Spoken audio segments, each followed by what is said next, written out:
And look at that. The ball is up. Kind of not necessarily a great kick, so who knows, maybe not a good way to start the game, but we are here for a successful start to another game of Helmet Ball. As always, I am your favorite commentator, Howard Johnson, no relation. And today I am joined by another fellow commentator that I feel like I haven't had the honor of recording with in a long time.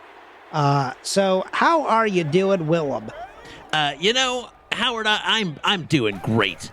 I am very excited to work with you. It has been a very long time since you and I have joined each other in the studio. It has definitely been. It was, God, I feel like it was maybe like week 13 of last season, maybe a little bit before. It's kind of hard. Some of these weeks just sort of blend together, just like the Vipers getting another first down. It just seems to be kind of a common thing for them this year. They really have just, already 2-0. Now, granted, week 3, kind of hard to tell if that's going to be, something that they can maintain. But for right now, they're looking pretty powerful. Their play has been so impressive this season already. I've been very impressed by Jamal Kidd's numbers. Yeah, there's been a lot of really great things here. And, Julius McBean has just been an absolute powerhouse. You can't go wrong with giving the ball to McBean. And, it's getting to a point where a lot of people are now starting to call the helmet ball the McBean. Give me the McBean, they say. They cry it out loud. And it's also been very confusing for McDonald's, but that's a whole other story. It is. Thank goodness that the McBean was such a short-lived item from McDonald's this year. It was, it was an experiment that was completely failed. It was not very good. It was weird that it was just one giant, massive bean. Just not like one big bean. Not like a bowl of beans or something like better or like more sustainable or whatever. Not even like a bean burrito. Just a giant bean on a plate. It was almost like it was a steak, but it was a bean. And the worst part about it was that it was a kidney bean. It wasn't even like a black bean or something with a good flavor. It was just this episode very clearly not brought to you by McDonald's. Yeah. Well, yeah, we burned that bridge a long time ago. I feel like it was like season 5. There was the big fallout with McDonald's. So as we all know, we're a big Whataburger broadcast team now. So that's sort of our shtick. But speaking of shtick, they're sticking it to the Vipers here, stopping them here on the goal line, and that's the end of the first quarter. But already we're starting to see some really impressive play. Nevada is, they're getting down there. We're within the 10-yard line. We're in the danger zone, folks. We are in the danger zone, and I'm going to be excited to see which way they go. I would love to see a little bit more from Adam Schwertner today. Yeah, I don't disagree. I also really think that Sean Twitty's got some cool stuff going on, but that is a pass to Jamal Jones, the large tight end. Just sort of a behemoth of a man. Really pulling it in, making it look easy, to be honest. And with that, there's already the extra point up on the board. And the ball's down to Gartner, and he's taking it out past the 20. Almost makes it to the 30 before he's taken down. So, already kind of getting the Cornstars some solid grounding. Howard, what do you think are going to be some of the strategies that we see from the Cornstars as they do their best to push upfield? Well, I think one of the big things here is that they're going to have Sam Hunkadola actually look when he throws. He used to do this thing where he would just sort of like point up to the sky as if asking some sort of benevolent god to have his back, and would just sort of like claim it and then just throw it wildly with no clue as to who was in front of him. It did not do well for them last season. So no, it's looking like no-look pass did result in, I think, a grand total of maybe 5 touchdowns last season. Yes, well, not including the ones that were pick-sixed. It was an embarrassing amount for those. It for was sure. very embarrassing. But let me tell you, it was always fun to watch. And so, I mean, I think there's a lot of different things that they could be trying this year. But what do you think? Like, let's hear what you got to say this time around about the Cornstars. I feel like they're a team that's kind of a team that maybe you don't hear a lot of positivity about per se, but I don't know. I think that they've got some potential. I think we're going to see a lot of running game from them. I think everybody knows it's just a staple saying around the league that Hunkadola wants to throw it. Everyone knows that, but I think you're going to catch the D a lot more off guard if you try and run the ball more times than you try to throw it, especially if you're Sam Hunkadola. So I think we're going to see fewer air plays and a lot more ground plays. I wouldn't be surprised if they even tried the old dig a hole play from what year was that popular? It was around a little bit in the 70s, but 1983 was the year that we had a real issue with it. I mean, the groundskeepers were not happy about it.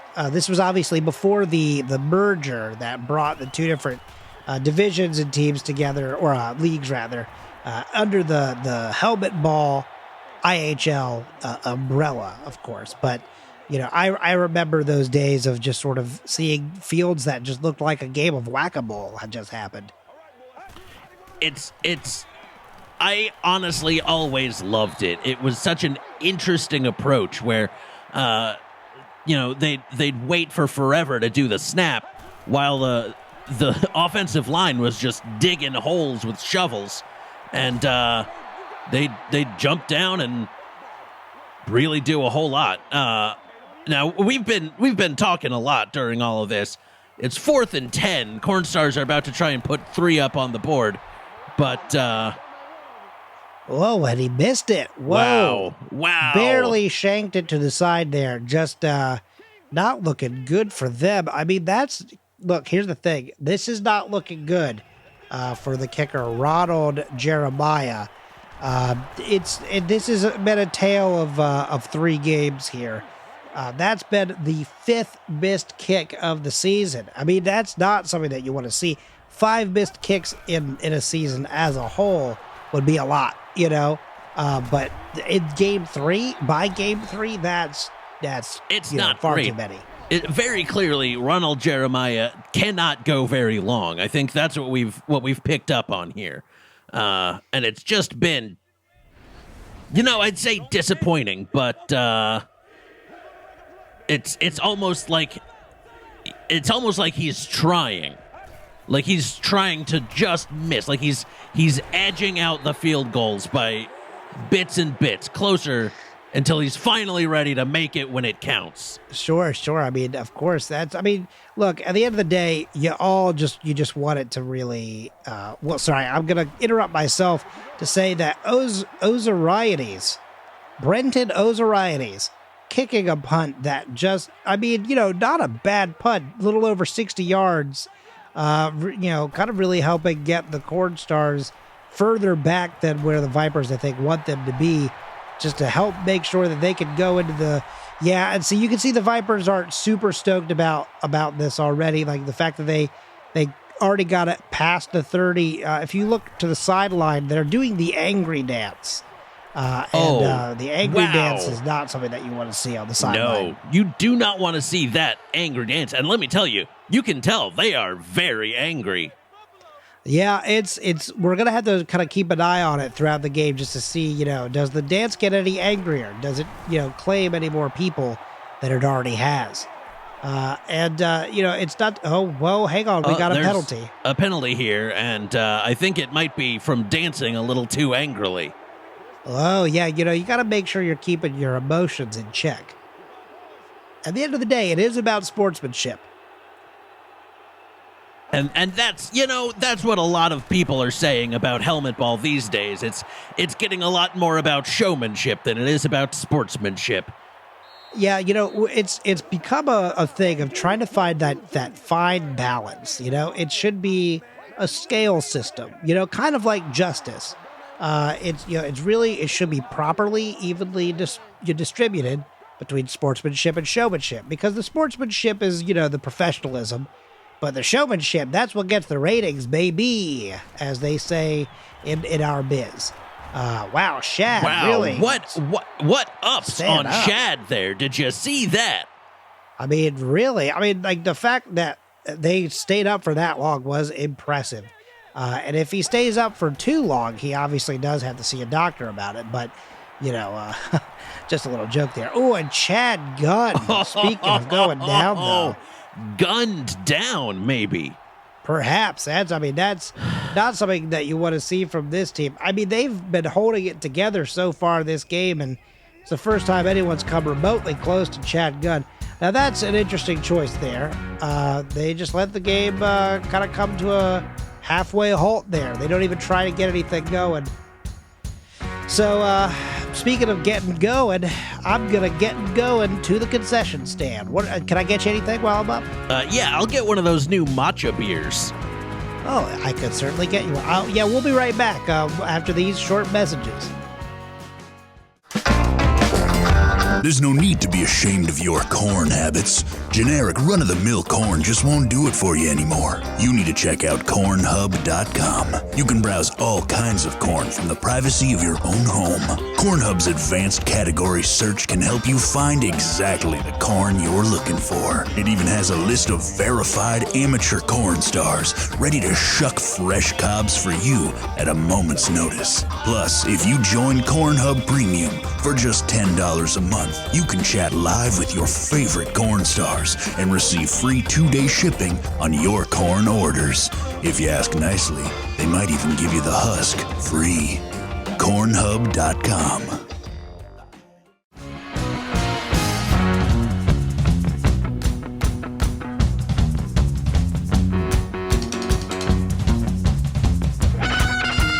And when you look at that, we are already back. Wow, I feel like these halftimes are just getting shorter and shorter. It feels like it's never enough time to get all the food and drinks that I need. But we're back, and so let me ask you. Let me posit a question here to you, there, bud. Back when you were playing, right? You had a very brief stint. You had one season with the Las Vegas Card Sharks, sort of in between sort of your larger stints. But I remember, God, I want to say at this point, it was like, what was that, 15 years ago, right? Yeah. At this point? Yeah, that was about 14, 15 years ago.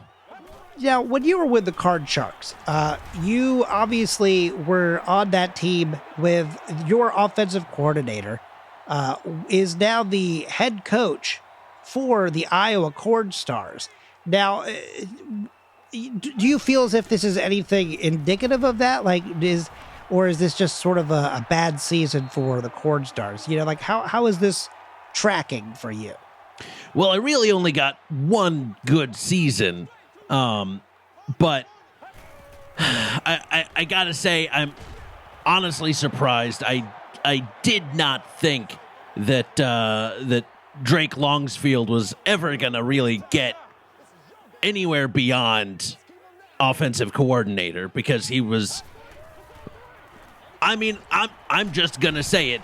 He was a serial reader. He would just sit around and read comic books and short novels that came out in pieces all the time and would not pay attention during games or practice even. And I don't know if he's overcome that addiction, but I never really got that much of a good feel for him as any sort of leader in the locker room. I mean, I feel like that maybe tracks to, how this team is really doing now. It's kind of hard because obviously they always have, they have the giant cards that obviously have all the plays and everything that they're running. So, he could be hiding anything behind that. He could be hiding an iPad with one of his favorite TV shows on like HBO Max or something. Or he could be, straight up reading a book, or who knows what it could be. Whoa! Speaking of what could you be doing, Potts got the ball. Eric Potts is that was quite 68 yards. A run. That was incredible. I mean, and if you see right there at the very beginning of that replay, he should have been stopped right immediately, and yet He just kicked took free. that one extra step, basically, and that's all it took to get Eric Potts 68 yards. First catch of the day. Not a bad first catch, if you ask me. Not bad at all. What is bad, though, is suddenly McBean is not really doing so hot. McBean, I'm getting worried about you, and that's definitely not because I have you on my fantasy team, which would be illegal. So, I don't have that going on. Well, I would hope not, because he's just been stuffed twice. Yeah, you never want to see stuffed beans. That's just not really appealing to anybody. Unless it's stuffed with more beans. I don't know if you remember the big broadcaster Thanksgiving meal that we had a few years back when Oh, I love those things. Jordash Janko denim culottes. Obviously before the denim culottes was added, but he brought a bunch of baked beans that had been stuffed with refried beans. And that was surprisingly not disgusting. Well, I got another penalty on the field. God, it just feels like this season we're seeing so many counts of wristwatches that are not approved on the field. It's a damn shame, because it's not a small list of approved wristwatches. You can very easily wear one of several that have been approved by the league, but people keep trying to get around and make sure that they've got their Fitbits to count their steps. I mean, and trust me, I get it. It's hard to get those 10,000 steps. Wow, Hunkadola dropped. Wow. Dropped nearly in his own end zone. The 3rd yard line. I mean, this is not looking good for the Cornstars here. But they're going to give the ball to Huggins. Wow. Now, I'm not going to lie. I've been wanting to see them use Donta Huggins way more this season. I really like Donta. I think Donta Huggins is just a powerhouse. I mean, 10 years in the league and has just put up big numbers every season for yards. And I really wish that they would play Donta way more. I think this goes back to trying to surprise the defense, because I think at this point you expect them to play Donta, right? He's had 10 incredible seasons, or 9 incredible seasons. This is his 10th, and he's correct. Like it makes sense to use him, so you don't, and you do your best. McBean is absolutely being shut down. It's not something that, a team wants to see. I mean, McBean is usually one of their most dangerous weapons on this team, and just seeing your power horse just sort of completely stopped before they can even get out of the gate is not something that you want to see. But I mean, at the same time, they are clearly up, but not by a lot. Oh God! And it's another holding of the wrist twice. I mean, it just, if it's not the wristwatch, it's been someone holding the wrist, and it's just, I don't think that the rules are too difficult, here. Like, I mean, obviously a lot of them are more for safety than anything else. And whoa, what a kick. Wow. That was a deep kick, and they've got more points on the board.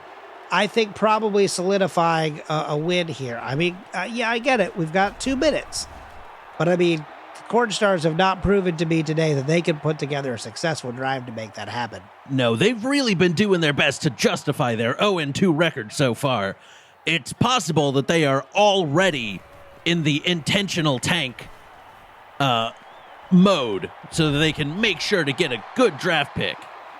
Whoa, and the Vipers are just sort of going hog wild on the sideline there. They have switched from the angry dance to the popular TikTok dance called the glitch. They're loving this. They are loving this game. Whoa! What a big boy pass. throw! Oh my and it comes God!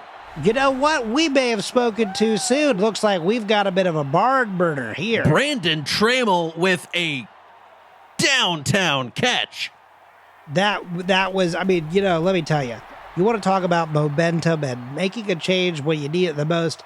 That was when they needed it the most. That was monumental for the Iowa Cornstars. That's the most impressive play they've had all season.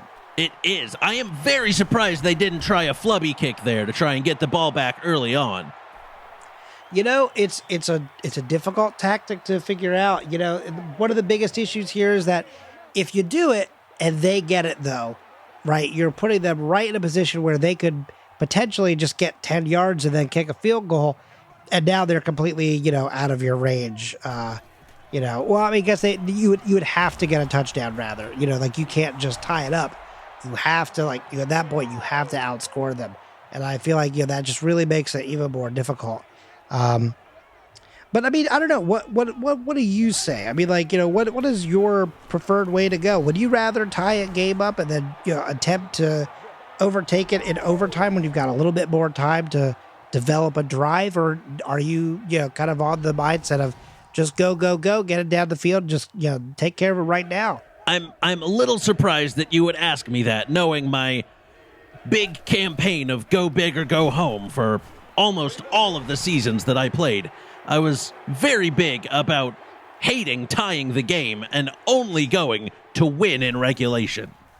I mean, yes, but, you know, not all of the viewers at home maybe have been around, you know, for every season. And again, remember, we've only been with the IHL now for 10 years. So, you know, there's some stuff there that people might be missing out on. Just trying to keep, and it also, you know, kind of keeps you on your toes a little bit. Not that you need it. All right, but you're right. I'm sorry. I'm used to the level of ire and anger that I have when recording with Jordash. So I'm sorry. I took that out on you. That's not fair. Hunkadola taken down, and so has Jordash Jinko. Is there something that you want to talk about? Like, is everything okay between you two? I don't want to talk about it. Oh, okay. Maybe after the game, maybe we should have a conversation. You know, if maybe do we need like kind of like commentators therapy, you know, for you two, or no? I mean, we've been announcing together for years at this point, and let's move on. Let's move on. Sure. I could point out that Trammell just caught a ball and immediately landed directly on his spine and is somehow still moving. I mean, that was a bad hit. The 4-year player here just really getting dropped on one of the most dangerous spots for a human to be dropped, and standing up and walking away from it. I mean, it's impressive, but dangerous to say the least. Very impressive. I believe that he probably was wearing one of those new trampoline pads. You know, the new shoulder pads that they allowed this year, where you can kind of have that little bounce, that extra give. Absolutely, yeah, and that makes sense. Whoa, where are you going? Oh boy, that's gonna cost them the game. It really. Well, they're gonna have to try. Wow, they're gonna try and kick it here. What's the penalty? I mean, oh gosh. Okay, what's going on here? A barrel roll. Now this is weird.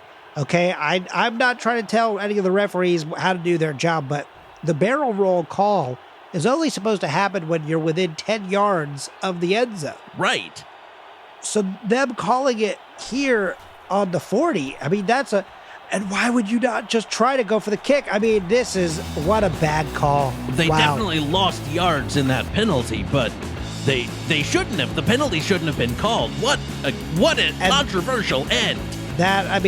Drake is just out here also proving, though, that maybe should be a head coach. I don't know, but at the end of the day, that's 10-7, and that's the game. That's the game. The Vipers continue their absolute domination.